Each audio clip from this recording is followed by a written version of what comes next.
Today we have two lines. We have the Royal line and we have an instrument line. So the first novelty I want to present to you today is our brand new chronograph tourbillon automatic. So it's called the Tech 1 for tourbillon, escapement and chronograph, and it's also automatic. So we redesigned an entirely new chronograph movement to have a very aesthetical dial layout with a tourbillon at 12 o'clock. The reason is, as it is automatic, so if you hold it, you don't see the automatic winding, so you have a perfect see-through.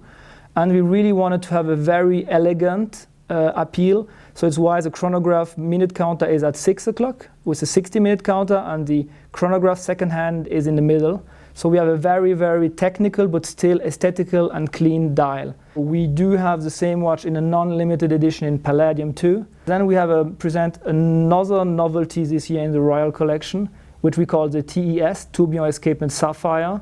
So it is a typical British movement, but with a modern take on it again. So we have a wave cutout barrel bridge, but this time it's made out of sapphire, which is something new for the brand. All the bridges are triangular, which is classical for English style, but again on a modern take with a very special finishing. So the watch at the end is very unique, but still has a lot of historical element, but is not a copy of an old pocket watch. So the combination of sapphire, triangular bridge, and still having some laser finishing, and obviously all the hand chamfering we still keep on our watches, you have a good mix between history and still something which is quite fresh and a contemporary looking watch. So now we switch to our instrument line. You have a very big dial, very clean, and in the middle of the dial you always have a complication. So hour and minutes are always off center. It can be at 12, it can be at 6, it can be at 4, but they're never in the center. So here we have a classical instrument with hour and minutes at 12 o'clock.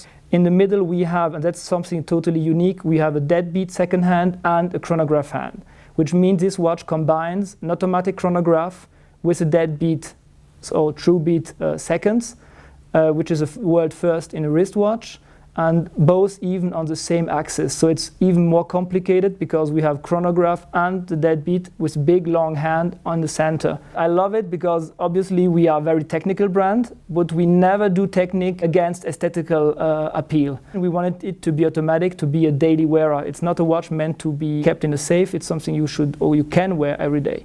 This one is a, if I might say, a simple deadbeat, but done in a way never done before. So we developed a deadbeat system, and this one is a quite special one because we managed to isolate the complication and put it entirely on the dial side. And so you have a little hour and minute dial, white lacquered at 4 o'clock, and on top of that you have 3 gold bridges and a sapphire dial, which are meant to hold the deadbeat complications. But you have to understand it's not a natural beating rhythm of a wristwatch. It's very nice because you have a few elements which are typically English in a modern interpretation, just on the dial side, so you have not too much technique, but you have a selected part of technique combined with a very elegant classical porcelain dial.